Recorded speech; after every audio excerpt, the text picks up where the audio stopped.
Welcome to another episode of Prioritize. They accomplish while you drown in lists. It's difficult to juggle your responsibilities. Husband, father, brother. It goes on, but your energy doesn't. You pondering what I'm pondering? Prioritize what's right for you, not what's left behind. This is Prioritize with Toby Baker. You'll have to speak up. I'm wearing a towel. Greetings, gentlemen and ladies. This is Prioritize. Here we discuss prioritizing faith, family, relationships. But wait, there's more and more. I am your crazy white, formerly fat host, the Baker Boy himself. Welcome to the show. I always feel like I got to go into a welcome to the show, like Jimmy Stewart. Are you working for Potter now? Anyway, today we prioritize the porch swing, and I wanted to start off with this because I don't know. I think you deserve accolades. I think it is so rare, and it shouldn't be this way. But I think it's very rare, especially in social media, for you to actually see someone taking the time to post something positive on your website, your social media feed, your Facebook, Twitter, Instagram. I mean, a lot of the comments that would come through are like, this is stupid. Why did you do this? I totally disagree. And these people who hate you, or at least they pretend that they hate you, their words certainly would dictate that, yeah, they're not fond of you or your work or your creativity, and they want to desperately let you know just how much they are not fond of you. I think to myself, do these people have no life? Are they just drifting about looking for things to be upset about? That, I take offense at what you just said there, mister, and I'm going to let you know. I'm pulling out both guns, both barrels, baby. In lieu of all the nastiness out there, I wanted to offer some accolades for the people who actually take a few moments and say some nice things, about my little podcast. If for no other reason than to publicly let you know, I sincerely appreciate your encouragement. Hey, Toby, I took the morning off to have some solitude. I think that's a great idea. I really do. I don't think we do that. I'm sorry, I'm interrupting. This is not her comment, but I just wanted to interject how important that is, that we find some solitude. In fact, much of today's podcast is specifically about that thing because we pull all this drama into our life. If you were to ask me, hey, Tobe, what's your favorite kind of movie or TV show? I'm probably going to say I like drama. I like watching that. I mean, there's a lot of different dramatic TV shows that my wife and I will watch. Actually, I don't want to say a lot anymore. It's difficult to find decent, good programming with a solid script and really good dialogue and excellent flow and creativity. I think that may have all be but just a tad bit gone from the world of entertainment. I guess this wouldn't be prefacing it, but let me attempt to preface it by saying you get tired of all the remakes, where they're going to take an old movie and they're going to try to remake it because now we got better CGI and graphics and bigger green screens and we got totally different actors. Okay, you're not doing anything new for me, right? Like when I sit down to watch a movie or a TV show, and the rare occasions I'm actually able to, I'd like to be able to enjoy it. Don't make me try to want to enjoy this program just because everyone in the world was watching Sharknado. It doesn't mean I gotta like it. You know how difficult it was for Toby to watch that stupid piece of junk movie? I got through about 5 minutes and had to shut it off. And then the very next day, all over the news, oh, have you seen Sharknado? Oh, you got to see Sharknado. I'm like, okay, so you piqued my interest. I'm going to sit down and watch a few more minutes of it. Maybe we can get through it. Nope, not going to happen, Baker. Got through about another 5 minutes and had to shut off. Like, why is this is it so bad? That's what people love about it. And so it's like a college humor movie where it's got to be a cult, right? Because by now there's Sharknado, there's Sharknado 2, the sequel. There's Sharknado 3, 4. Is there a fifth one? I don't know. I don't care. Not going to see it. My time is that precious to me where I'm not going to sit down and watch a program that I have to strain and struggle to enjoy just because the populace out there says, hey, you got to see the next Sharknado. No, I don't. I really don't. My wife and I, we enjoyed This Is Us right up until about season 4, and then we dropped out. There was too many things about that. We thought, this is so contrary to the previous 3 seasons, we're just not going to get into it. And so we dropped out, I think, after episode 3 or 4. I like a good drama. I watched all the way through Breaking Bad. I thought, this is phenomenal writing. Now, obviously, the content is not real uplifting, but it was seriously good television, especially juxtaposed today's television programming. Juxtapose all of the reality TV shows. Well, it's been, 15 years we're still doing this? Can we go back to the 80s programming? Do you remember? I'm seeing a lot more of this on Amazon Prime. Do you have Amazon Prime? You know, Different Strokes is on that now. Have you seen that one? That was good programming. I really enjoyed Different Strokes. And there was Give Me a Break and Alf and Family Ties and Miami Vice. I mean, solid programming. And then you get to today. It's like, what happened to the old Knight Rider and the A-Team and the, MacGyver, the good stuff? Oh, no, we're going to redo that. I don't like to work to have to enjoy my programming, and I do certainly enjoy some solitude. So bravo to you. I took the morning off to have some solitude. I listened to a few of your podcasts. I really enjoyed them. I found them entertaining, and you know what? So do I. Can I just add to that? I find me entertaining. You and I might be the only 2 people who find me entertaining, but doggone it, I find me entertaining. She actually goes on, this is really great. She says, I found them entertaining and grounding. Oh, that's good. That's food for me soul right there. That's food for me soul right down in there. And the heart. Gives me the colicos of the heart. Gives them a nice massaging, it does.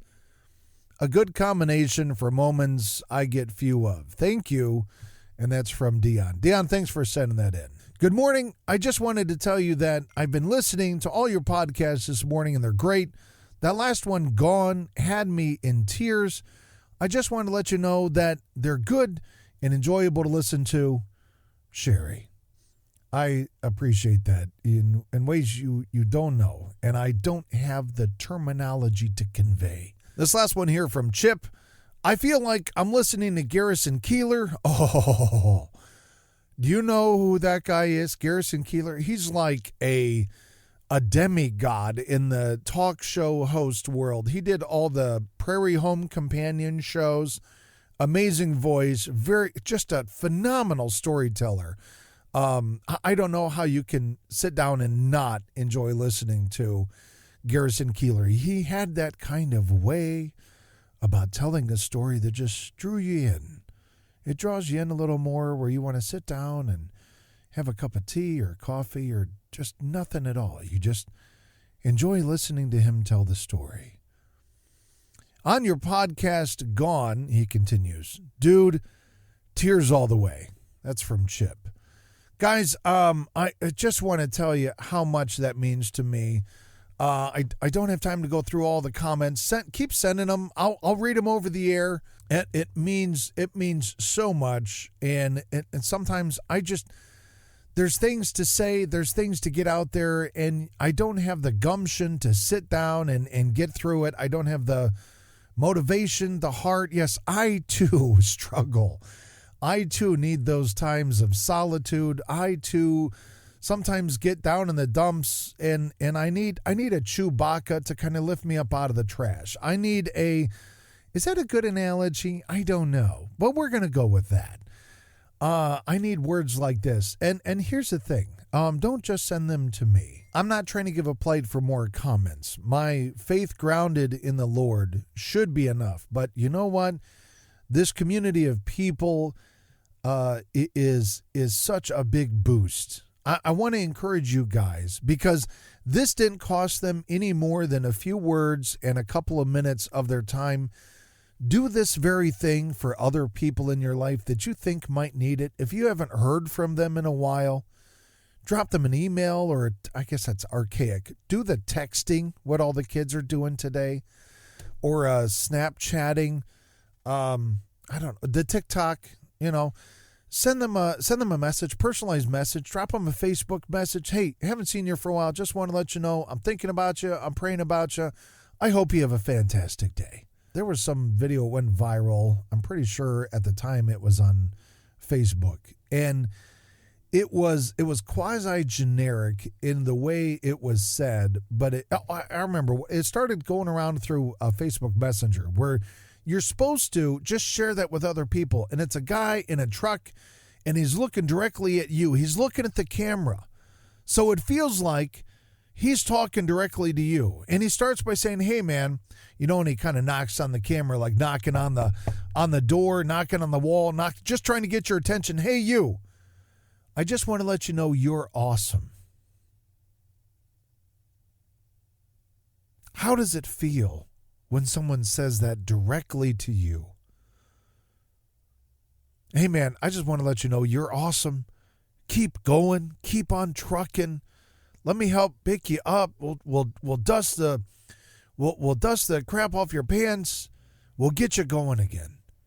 Guys, we all fall down. We all need the solitude. We all need those words of encouragement.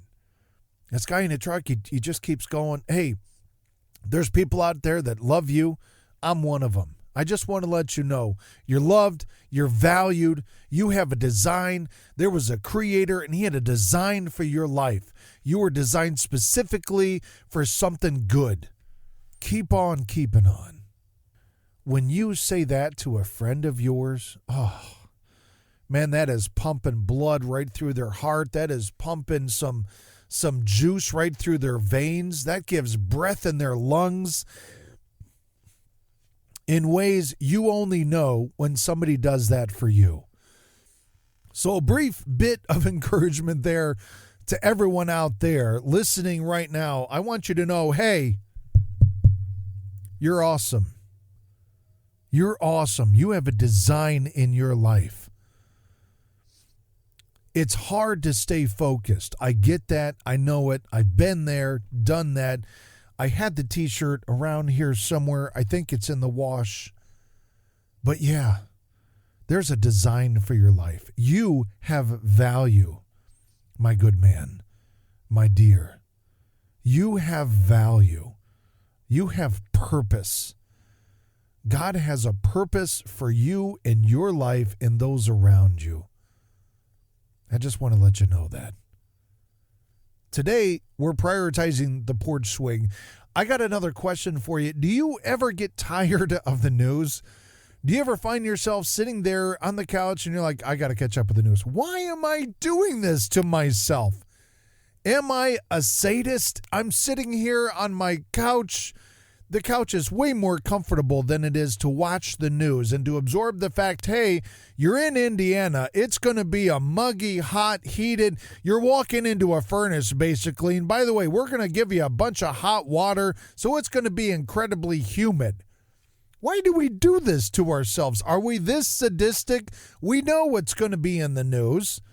There's going to be a lot of bad stuff going on with a little bit of sprinkles of, hey, here's this nonprofit doing something good over here. And by the way, the end of the world is coming, and it's going to be hotter than the blazes of Hades out there. Everyone you know is getting sick. Everyone else they know is dying. The real estate market is going to crumble now. The economy is in the shambles. We hope you have a great day. Thanks for watching. This has been WKRP.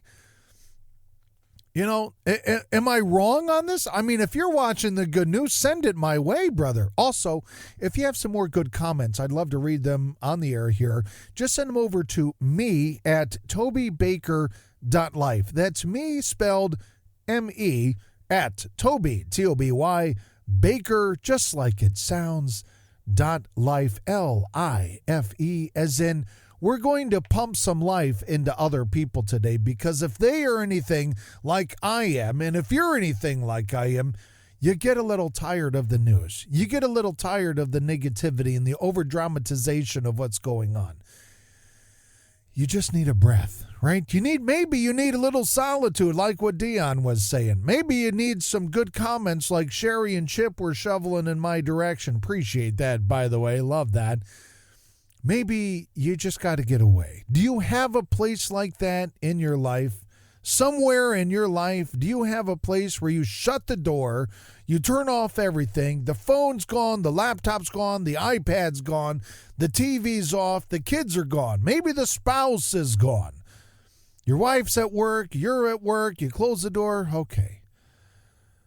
I'm in the stall in the restroom, I got 5 minutes. I'm just going to sit here. I'm not listening to anything. I'm not watching YouTube. This is my happy place. For me, my happy place is on a porch swing about an hour and a half away from here.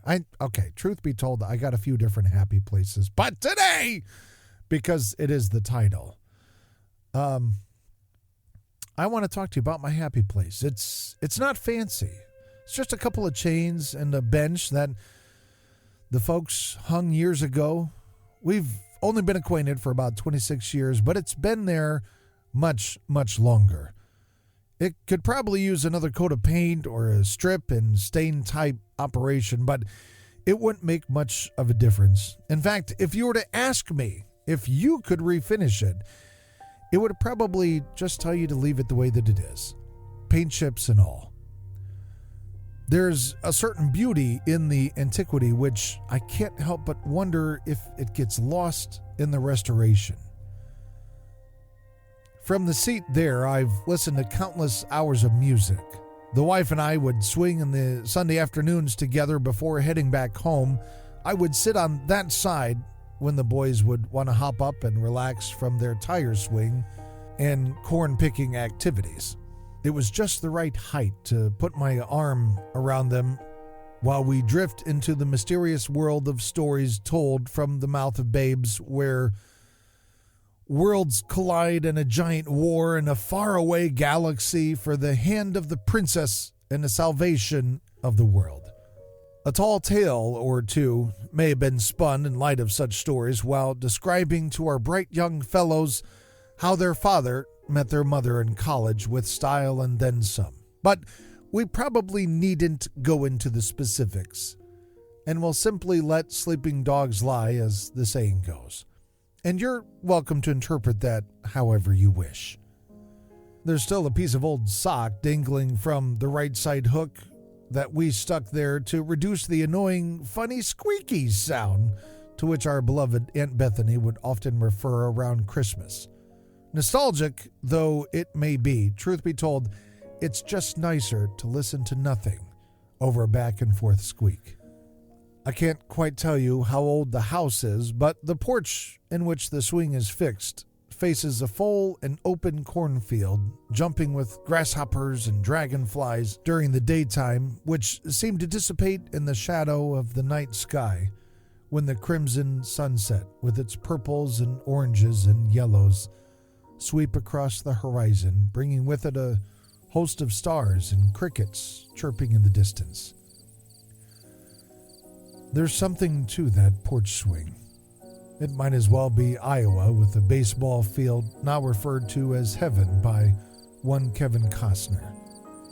Mercedes-Benz-shaped windmills circle the sky on repeat, sounding like the jet planes of old flying overhead as you would lie on the ground as a child and name shapes of the clouds. The cool summer breeze lifts small blades of grass on a wing and a prayer across a newly manicured lawn while I take another sip of ice-cold, all-American, old-fashioned, summertime favorite, lemonade, garnished with a wedge and kissed by southern sugar. There is no cell signal for miles, and that truly is a blessing. And precisely how they want to keep it. They have no internet. The carrier pigeon still delivers the messages, the Pony Express handles the mail, and the stork takes care of deliveries of newborns. There's no drama.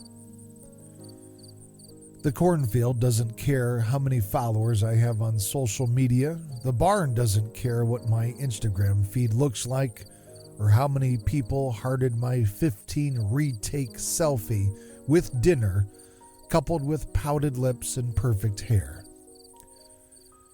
The apple trees are not impressed by how many meetings I have next week, nor is the pear tree interested in how many chapters of my book I have left to write before it is finally finished.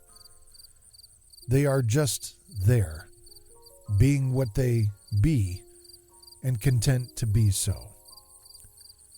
And that little porch swing invites me to do the same.